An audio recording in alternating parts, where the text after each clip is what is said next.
बहुत समय पहले की बात है। वीरनगर राज्य में विक्रम नाम का राजा शासन किया करता था। राजा विक्रम की पुत्री राजकुमारी सुलेखा बहुत सुंदर थी। उसकी सुंदरता के चर्चे दूर दूर तक राज्यों में फैले हुए थे। एक दिन राजा विक्रम अपनी पुत्री राजकुमारी सुलेखा से बोला, राजकुमारी सुलेखा, अब आप विवाह के योग्य हो गई हैं। समय आ गया है कि आप अपना जीवन साथी चुने। यदि आपके मन में पहले से ही कोई राजकुमार बसा हो तो आप बेझिझक होकर मुझको बता सकती हैं। पिताजी, मैं अभी विवाह नहीं करना चाहती। राजकुमारी सुलेखा, जब भी हम आपसे विवाह के बारे में चर्चा करते हैं, आप हर बार कोई ना कोई बहाना बनाकर हमें टाल देती है। ये क्या बात हुई? ऐसा नहीं चलेगा, बहुत हुआ। आज हम जान कर रहेंगे कि आपके मन में वास्तव में चल क्या रहा है। अपने पिता राजा विक्रम की बात सुनकर राजकुमारी सुलेखा गहरी सोच में डूबते हुए बोली, पिताजी, मैं चाहती हूँ कि जब मैं विवाह करूँ तो मेरा होने वाला पति ऐसा वीर हो जिसकी बुद्धि और शौर्य के सामने बड़े से बड़ा योद्धा भी ना टिक सके। तो फिर आप चिंता क्यों करती हैं राजकुमारी? हम भी चाहते हैं कि आपका विवाह किसी ऐसे वीर योद्धा से हो जो आपके आदर्शों पर खरा उतरे। ठीक है, हम वादा करते हैं कि हम आपके लिए ऐसा ही जीवन साथी चुनेंगे। पिताजी, मैं उसी युवक को सच्चा वीर मानूंगी जो नीलगिरी के घने जंगल में रहने वाले राक्षस से नीला पुष्प लाने का साहस करेगा। ये सुनकर राजा विक्रम बुरी तरह से चौंक पड़ा। अगर आपकी ऐसी इच्छा है राजकुमारी सुलेखा, तो हम आपकी ये इच्छा भी अवश्य पूरी करेंगे। इतना बोलकर राजा विक्रम अपनी पुत्री राजकुमारी सुलेखा के कक्ष से बाहर निकल गया और बाहर जाकर अपने मंत्री जगन्नाथ से बोला, मंत्री जगन्नाथ, सारे राज्य में ऐलान करवा दो कि कोई भी वीर युवक नीलगिरी जंगल से अगर नीला पुष्प राजकुमारी सुलेखा के लिए लेकर आएगा तो हम राजकुमारी सुलेखा का विवाह उस युवक से कर देंगे और साथ ही अपने राज्य का अगला होने वाला राजा भी उसे घोषित कर देंगे। जाओ। ठीक है महाराज, जैसा आप चाहते हैं वैसा ही होगा। मैं तुरंत पूरे राज्य में संदेश भिजवाने का प्रबंध करता हूँ।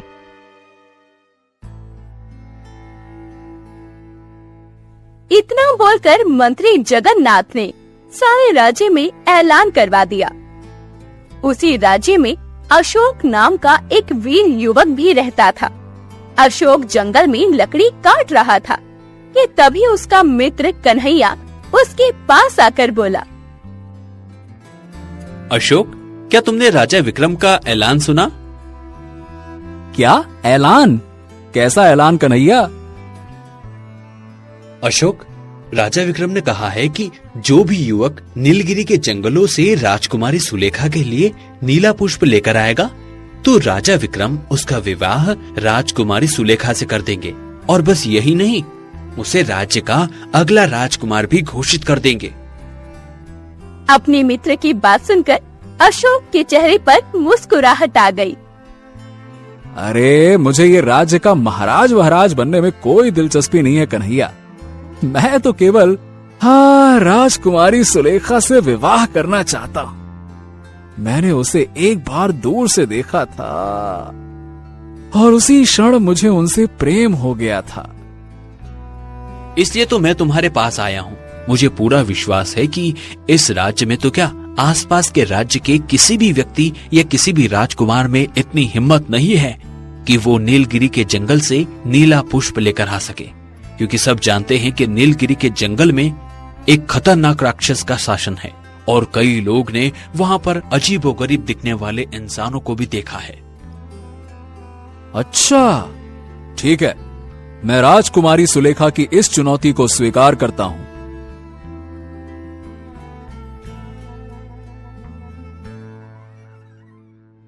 इतना बोलकर अशोक राजमहल चला गया। जहाँ राजा विक्रम अपनी पुत्री राजकुमारी सुलेखा के साथ खड़ा हुआ था। अशोक राजा विक्रम की ओर देखकर बोला, महाराज, मैं राजकुमारी सुलेखा के लिए नीलगिरी जंगल से नीला पुष्प लेकर आऊंगा। क्या बात है, शाबाश, बहुत बढ़िया युवक। अगर तुमने ऐसा कर दिया तो हम उसी दिन राजकुमारी सुलेखा का विवाह तुमसे कर देंगे। राजा विक्रम की बात को सुनकर अशोक महल से बाहर निकल गया और अपने मित्र कन्हैया का घोड़ा लेकर उस घोड़े को नीलगिरी के जंगलों की ओर लेकर निकल पड़ा। अशोक का घोड़ा सुबह से लेकर शाम तक लगातार चलता रहा। अशोक का शरीर थककर चूर हो चुका था। उसने कुछ देर के लिए अपना घोड़ा रोक दिया और उसने देखा कि वो एक घने जंगल में था। हाँ, लगता है नीलगिरी के जंगल अब करीब ही हैं। तभी अशोक की नजर एक साधु के ऊपर पड़ी। अशोक ने देखा कि साधु उसे ही घूर रहा था। साधु अशोक की ओर देखकर बोला, कौन हो तुम और इस जंगल में क्या कर रहे हो? देखो, तुम जो भी हो इससे आगे मत जाना, क्योंकि इससे आगे नीलगिरी जंगल की सीमा शुरू होती है, जहाँ पर मनुष्य जाते तो हैं परंतु वापस नहीं लौटते, लेकिन हाँ, उनके कंकाल यहाँ जरूर मिलते हैं। अशोक साधु को सारी घटना बताते हुए बोला, प्रणाम साधु महाराज, मैं आपको बताना चाहता हूँ कि मैं राजकुमारी सुलेखा से प्रेम करता हूँ और मैं किसी भी कीमत पर केवल राजकुमारी सुलेखा से ही विवाह करूंगा, और मैं उनसे विवाह करने के लिए मुझे नीलगिरी के जंगल से एक नीला पुष्प राजकुमारी को ले जाकर देना होगा।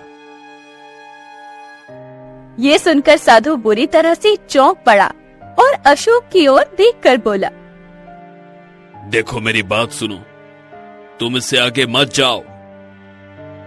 लेकिन साधु महाराज, देखिए, मैं साधुओं का बहुत आदर करता हूं, परंतु मैं राजा विक्रम को वचन दे चुका हूं और मैं वचन को तोड़ नहीं सकता महाराज।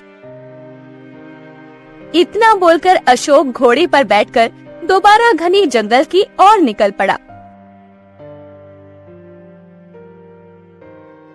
वो थोड़ी दूर ही पहुंचा होगा, तभी अचानक अशोक का घोड़ा एक जगह पर रुक गया। अशोक ने अपने घोड़े को आगे ले जाने की बहुत कोशिश की, मगर उसका घोड़ा टस से मस नहीं हुआ। अरे, ये घोड़ा तो बहुत बुरी तरह से डरा हुआ है। अरे, समझ नहीं आ रहा कि अचानक से इसे ऐसा क्या हो गया। तभी अशोक के कानों में एक व्यक्ति की आवाज टकराई। कौन हो तुम और इस जंगल में क्या कर रहे हो? तुम जो भी हो यहाँ से वापस चले जाओ। यह जगह तुम्हारे लिए खतरनाक है। अगर तुमने यहाँ रुकने की कोशिश की तो बेमौत मारे जाओगे। अशोक ने जैसे ही इधर उधर देखा तो उसके सामने एक अजीबोगरीब मनुष्य खड़ा हुआ उसे ही घूर रहा था। अशोक ने देखा कि उसका सर एक शेर का था और धड़ एक इंसान का। अरे, ये विचित्र मनुष्य कौन है? इसका सर तो एक शेर का है और धड़ एक इंसान का। ओह, इसका मतलब मैं नीलगिरी के जंगल में ही खड़ा हूँ। इतना बोलकर अशोक फिर से अपने घोड़े को दौड़ाने का प्रयास करने लगा, मगर उसका घोड़ा एक कदम भी आगे नहीं बढ़ा। तभी वो विचित्र मनुष्य अशोक से बोला, तुम्हारा घोड़ा इससे आगे नहीं बढ़ेगा। जानवर खतरे को पहले ही भांप लेते हैं, और अगर वो डर गया है तो इसका मतलब है कि यहाँ कुछ ऐसा है जो तुम्हारे लिए खतरनाक हो सकता है। तुम्हें अपने घोड़े से सीख लेनी चाहिए। इतना बोलकर विचित्र मनुष्य अशोक की ओर बढ़ने लगा। अचानक अशोक अपने घोड़े से उतर गया और तलवार निकालते हुए उस विचित्र मानव से बोला, देखो, मैं उनमें से नहीं हूं जो तुम्हें देखकर डर जाऊं। मैं अपने लक्ष्य के लिए यहाँ आया हूं और कोई भी मुझे रोक नहीं सकता। मेरे रास्ते से हट जाओ, नहीं तो मरने के लिए तैयार हो जाओ। अशोक की चेतावनी सुनकर विचित्र मानव गुस्से से बोला, तुम बात को समझ नहीं रहे। और मुझे समझना भी नहीं है। मुझे नीलगिरी के जंगल से वो नीला पुष्प चाहिए। ये सुनकर अचानक से उस विचित्र मानव के चेहरे पर डर झलकने लगा। तुम जानते भी हो तुम क्या कर रहे हो? तुम जिस नीले पुष्प की बात कर रहे हो वो नीला पुष्प यहाँ से कुछ दूर एक गुफा में मिलेगा, लेकिन ध्यान रहे उस नील पुष्प की रक्षा एक राक्षस और उसकी पुत्री करती है। अगर तुम वहां गए तो तुम वैसे भी मारे जाओगे। ये तुमने बहुत अच्छा किया जो मेरा काम आसान कर दिया। अब मुझे पता है कि मुझे किस तरफ जाना है, वरना इस घने जंगल में भटकते भटकते न जाने मुझे कितनी देर लगती। इतना बोलकर अशोक वहां से भाग गया। वो कुछ दूर ही पहुंचा था कि तभी उसकी नजर एक गुफा पर पड़ी। हाँ, लगता है ये वही गुफा है जिसकी बात उस विचित्र मानव ने की थी। मुझे इस गुफा के अंदर जाना चाहिए।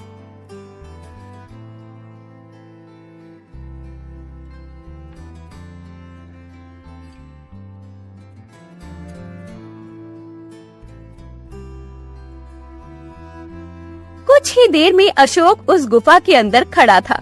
गुफा के अंदर का दृश्य देखकर अशोक आश्चर्य में पड़ गया। अशोक ने देखा कि उस गुफा के अंदर एक राक्षस बैठा हुआ था और उसके ठीक बगल में एक युवती सो रही थी, जिसका सर भी शेर का था और धड़ स्त्री का। उसके हाथ में एक नीला पुष्प रंग बिरंगी किरणों से चमक रहा था। अशोक बड़ी फुर्ती से उस युवती के पास चला गया और तुरंत उसके हाथ से वो नीला पुष्प छीन लिया। ऐसा करते ही वो स्त्री तुरंत उठकर खड़ी हो गई। स्त्री के उठते ही वो राक्षस अशोक को घूरने लगा। मूर्ख इंसान, वो पुष्प मेरे हवाले कर दे। वाह, इसी पुष्प को लेने के लिए मैं खतरों से खेलता हुआ यहाँ तक पहुँचा हूँ और तुम बोल रहे हो कि मैं ये पुष्प तुम्हारे हवाले कर दूं? नामुमकिन। मैं ये पुष्प किसी भी कीमत पर तुम्हारे हवाले नहीं करूंगा। वाह, तुम नहीं जानते कि तुम क्या कर रहे हो। मैं बहुत अच्छी तरह से जानता हूँ कि मैं क्या कर रहा हूँ। इतना बोलकर अशोक वहाँ से दोबारा भाग गया। कुछ ही देर में वो अपने घोड़े के करीब खड़ा था, मगर अब वहाँ पर सन्नाटा था। लगता है वो विचित्र मानव यहाँ से चला गया है। अब मुझे यहाँ समय बर्बाद नहीं करना चाहिए। हर क्षण महत्वपूर्ण है। मुझे तुरंत राजमहल की ओर बढ़ना चाहिए। इतना बोलकर अशोक अपने घोड़े पर बैठ गया और राजमहल की ओर चल दिया। कुछ ही देर में अशोक राजमहल के अंदर खड़ा था। अशोक के हाथ में नीला पुष्प देखकर राजकुमारी सुलेखा मुस्कुराते हुए अशोक की ओर देखकर बोली, लाओ अशोक, ये नीला पुष्प मुझे दे दो। राजकुमारी, ये नीला पुष्प मैं खतरों से खेलते हुए सिर्फ आपके लिए ही लेकर आया हूँ। ये लीजिए। इतना बोलकर अशोक ने वो नीला पुष्प राजकुमारी सुलेखा को दे दिया। पुष्प को पकड़ते ही राजकुमारी सुलेखा के चेहरे पर एक रहस्यमयी मुस्कुराहट आ गई। अचानक वो अपने सैनिकों की ओर देखकर बोली, सैनिकों, गिरफ्तार कर लो इसे और जाकर कारागार में डाल दो।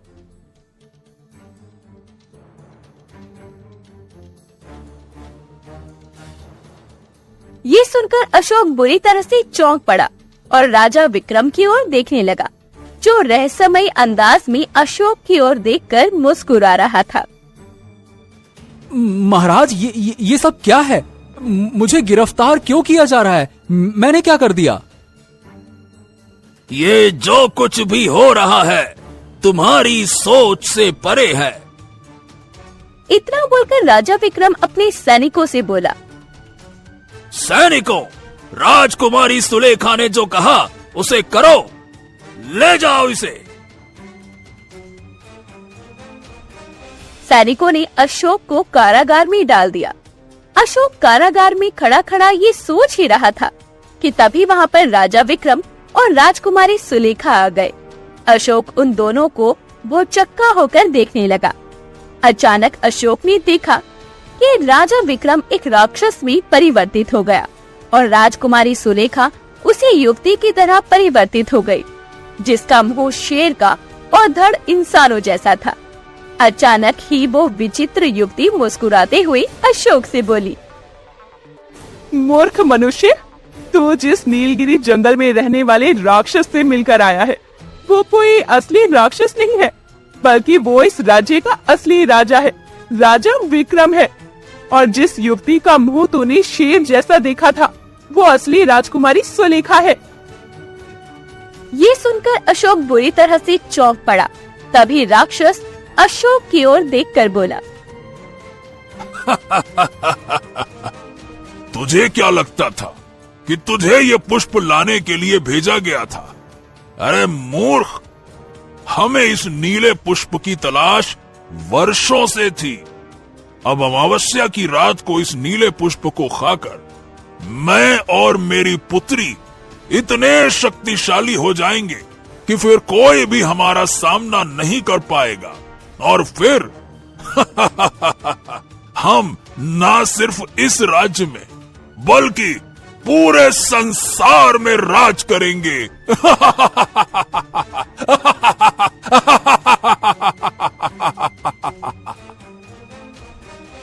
इतना बोलकर वो राक्षस राजा विक्रम में परिवर्तित हो गया और उसकी पुत्री राजकुमारी सुलेखा में परिवर्तित हो गई। वो दोनों तेज कदमों से कारागार से बाहर निकल गए। अशोक उदास होते हुए खुद से बोला, हाँ हाँ हाँ, हे भगवान, हे भगवान, ये मुझसे क्या हो गया? मैंने कितना अनमोल पुष्प लाकर इन राक्षसों के हवाले कर दिया। ये क्या किया मैंने, क्या कर दिया मैंने? कितनी बड़ी गलती हो गई मुझसे। अशोक ने इतना कहा ही था कि तभी रंग बिरंगी किरणों के साथ वही साधु प्रकट हो गया जो अशोक को जंगल में मिला था। साधु को देखकर अशोक बुरी तरह से चौंक पड़ा। आखिरकार वही हुआ जिसका डर था। मैंने तुम्हें रोकने की कोशिश की थी, परंतु इसमें तुम्हारा कोई दोष नहीं है। तुम जानते ही नहीं थे कि महाराज और उनकी पुत्री के रूप में राक्षस रह रहे थे। साधु महाराज, क्या ये बात आप पहले से जानते थे? हाँ, इस रहस्य को केवल मैं ही जानता था। साधु महाराज, आखिर ये क्या रहस्य है? राजा विक्रम और राजकुमारी सुलेखा नीलगिरी के जंगल में कैसे पहुंचे और वो राक्षस और राक्षसनी में कैसे परिवर्तित हो गए?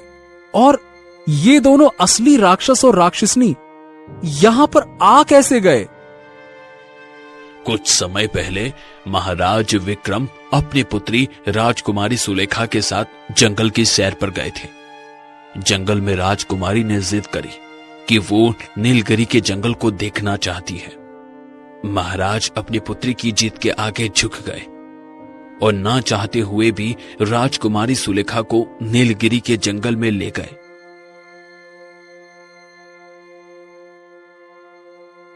जब वे जंगल में पहुंचे तो राजकुमारी सुलेखा को एक विचित्र पेड़ दिखाई दिया। उस पेड़ पर कई रंग बिरंगे नीले फूल लगे हुए थे। राजकुमारी सुलेखा का मन सोने की तरह शुद्ध था, इसलिए उन्होंने एक नीला पुष्प तोड़ लिया।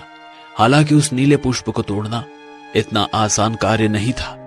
जैसे ही उन्होंने पुष्प को तोड़ा, अचानक से वहां एक राक्षस और एक राक्षसनी आ पहुंचे।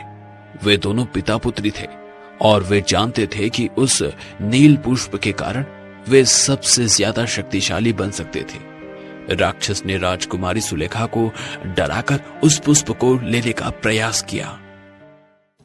मूर्ख राजकुमारी, तुम जानती भी हो तुमने जो नीला पुष्प तोड़ा है वो कोई साधारण फूल नहीं है।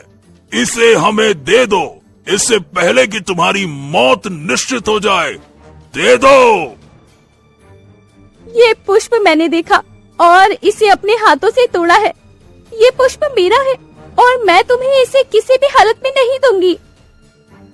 मूर्ख बालिका, तुम जानती नहीं कि तुम किससे भिड़ रही हो। इस नीले पुष्प को खाकर हम अजय हो जाएंगे और फिर तुम्हारे इस पूरे राज्य पर हमारा राज होगा।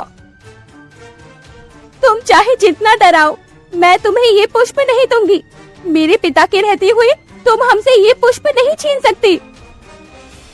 अगर तुमने हमें ये पुष्प नहीं दिया तो मैं और मेरी बेटी तुम्हारे पिता और तुम्हें इस संसार से मिटा देंगे। तुम समझ रही हो ना कि हमारे पास कितनी शक्तियां हैं। तुम कितने भी शक्तिशाली क्यों ना हो, मेरे पिता मेरे साथ हैं और हम तुम्हारे हर प्रहार का सामना करेंगे। तुम्हारी जिद तुम्हें महंगी पड़ेगी। अब तुम्हारे पास कोई चारा नहीं बचा। फिर राक्षस और उसकी पुत्री ने अपने जादू की शक्ति से महाराज और राजकुमारी को अपने ही रूप में परिवर्तित कर दिया और उन दोनों का रूप लेकर उनके ही महल में रहने लगे। आप इस बारे में इतना कैसे जानते हैं साधु महाराज? क्योंकि जब यह घटना हुई थी, मैं उसी समय एक घने वृक्ष के पीछे इस घटना को देख रहा था। मैं चाहकर भी राक्षस और राक्षसनी का मुकाबला नहीं कर सकता था, इसलिए मैंने चुप रहना ही बेहतर समझा।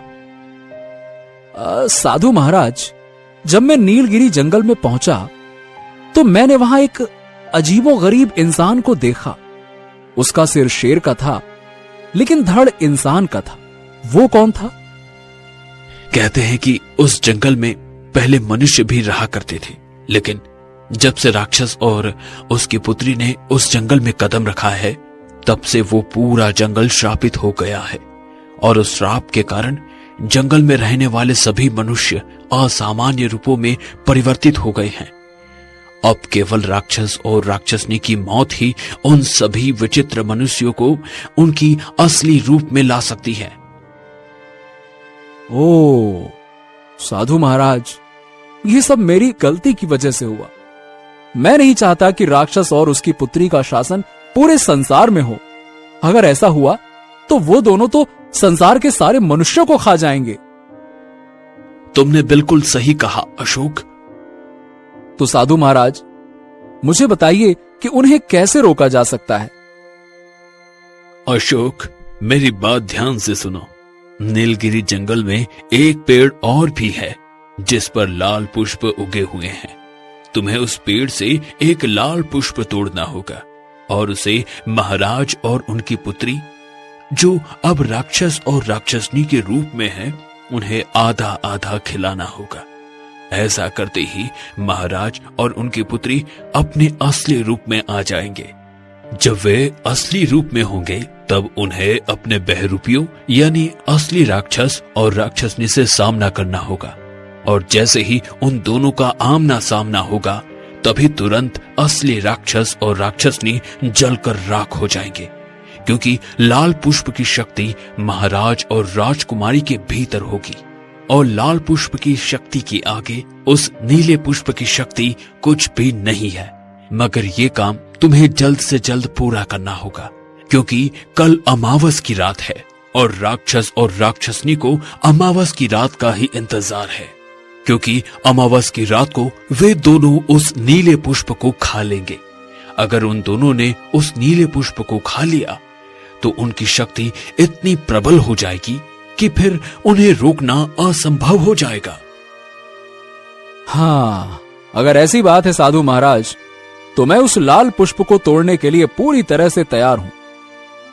परंतु मैं चाह कर भी उस लाल पुष्प को तोड़ नहीं सकता, क्योंकि मुझे यहां इन सलाखों के अंदर कैद कर दिया गया है। क्या करूं मैं? अशोक, तुम्हारे इरादे नेक हैं, लेकिन ये जान लो कि उस पेड़ से लाल पुष्प को तोड़ना इतना आसान नहीं है। उस पुष्प को केवल वही व्यक्ति तोड़ सकता है जिसका मन सोने की तरह शुद्ध हो और जिसके हृदय में किसी दूसरे के प्रति ईर्ष्या की भावना न हो। अगर उस व्यक्ति के अंदर जरा सी भी बुराई की भावना हुई तो लाल पुष्प तोड़ने के बाद ही वो व्यक्ति मौत की आगोश में समा जाएगा। मुझे इसकी कोई परवाह नहीं है साधु महाराज, चाहे मुझे अपनी जान ही क्यों न देनी पड़े। मैं बस महाराज और राजकुमारी सुलेखा को वापस उनके असली रूप में लाना चाहता हूं। तो फिर ठीक है, मैं अपनी शक्तियों का प्रयोग कर तुम्हें सीधे उस पेड़ के पास पहुंचा देता हूं। इतना बोलकर साधु की आंखों से रंग बिरंगी किरणें निकलने लगी और अचानक ही अशोक वहां से गायब हो गया। अगले ही पल उसने खुद को नीलगिरी जंगल के उस पेड़ के पास पाया जिस पर लाल पुष्प लगे हुए थे।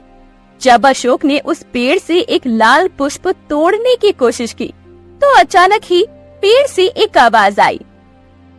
जो भी मनुष्य मेरे लाल पुष्प तोड़ने की हिम्मत करता है तो उस मनुष्य की कुछ समय बाद ही मृत्यु हो जाती है। अगर तुम सच में मरना चाहते हो तो ये लाल फूल तुम ले जा सकते हो। मुझे अपने जीवन की कोई परवाह नहीं है। अगर मेरे मरने से पहले महाराज और उनकी पुत्री राजकुमारी सुलेखा अपने असली रूप में वापस आ सकते हैं और राक्षस और राक्षसनी जलकर राख हो सकते हैं तो ठीक है, मैं अपनी जान कुर्बान करने के लिए तैयार हूं। इतना बोलकर अशोक ने उस पेड़ से लाल पुष्प तोड़ लिया। तुम्हारा मन वाकई सोने की तरह शुद्ध है मनुष्य, तुम्हें कुछ नहीं होगा। जाओ और जाके सब ठीक कर दो। अशोक तुरंत ही वहां से निकल पड़ा और कुछ ही देर में उस गुफा की ओर आ पहुंचा जहाँ पर राजा विक्रम और उसकी पुत्री राक्षस और राक्षसनी के रूप में थे। अशोक तुरंत उन दोनों की ओर देखकर बोला, मुझे क्षमा कीजिए महाराज और राजकुमारी, मुझे नहीं पता था कि राक्षस के रूप में यहाँ पर आप दोनों हैं। मैं आपके लिए ये लाल पुष्प लेकर आया हूँ। जैसे ही आप दोनों ये लाल पुष्प खाएंगे तो आप अपने असली रूप में आ जाएंगे। इतना बोलकर अशोक ने वो लाल पुष्प आधा राजा विक्रम को दे दिया और आधा राजकुमारी सुलेखा को दे दिया। उन दोनों ने जैसे ही उस पुष्प को खाया अचानक से वो दोनों अपने असली रूप में परिवर्तित हो गए। तुम वाकई बहुत ज्यादा बहादुर हो अशोक। जब तुम पहली बार यहाँ पर आए थे तब मैंने तुम्हें गलत समझा था। महाराज, अब आपको और राजकुमारी को जल्द से जल्द महल की ओर चलना होगा। जब तक आप दोनों महल में उन दोनों का सामना नहीं करेंगे तब तक वो दोनों नहीं मरेंगे। राजकुमारी सुलेखा अपने पिता से बोली, पिताजी, तब तो हमें तुरंत महल की ओर बढ़ना होगा। वो तीनों गुफा से बाहर आ गए कि तभी वहाँ पर वही विचित्र मानव आ पहुँचा। अशोक उस विचित्र मानव की ओर देखकर बोला, मैं जानता हूं कि तुम किसी समय में बिल्कुल सही थे। उस राक्षस के यहाँ आने के कारण तुम शापित हो गए। तुमने सही कहा और तभी से हम इस जंगल में छुप कर रहते हैं ताकि कोई मनुष्य हमें देखकर डर न जाए। चिंता मत करो, उस श्राप के खत्म होने का समय आ चुका है। बहुत जल्द राक्षस और उसकी पुत्री का अंत हो जाएगा, जिसके बाद तुम आजादी से फिर कहीं भी घूम फिर सकते हो। ठीक है?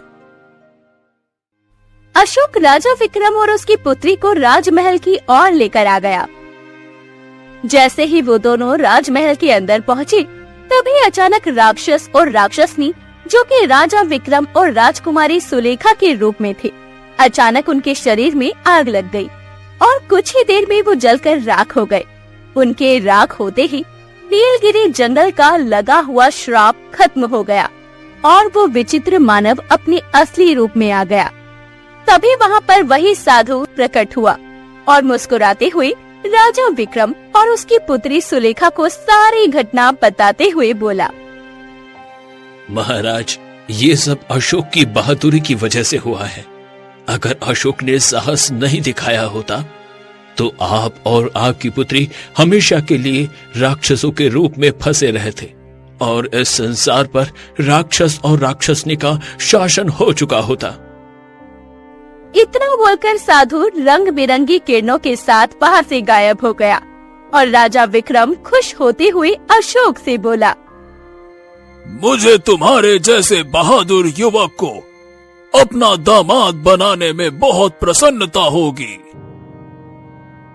मैं हमेशा से तुम्हारे ही जैसे किसी वीर युवक से विवाह करना चाहती थी। क्या तुम मुझे अपनी पत्नी के रूप में स्वीकार करोगे?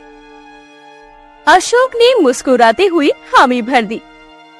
कुछ ही दिनों में अशोक का विवाह राजकुमारी सुलेखा के साथ संपन्न हो गया। परंतु वो सब इस बात से अनजान थे कि राक्षस और उसकी पुत्री अभी भी जिंदा है और राजा से बदला लेने का सही समय ढूंढ रहे हैं। हाँ, राजा और अशोक को इतनी आसानी से नहीं छोड़ूंगा मैं। हाँ।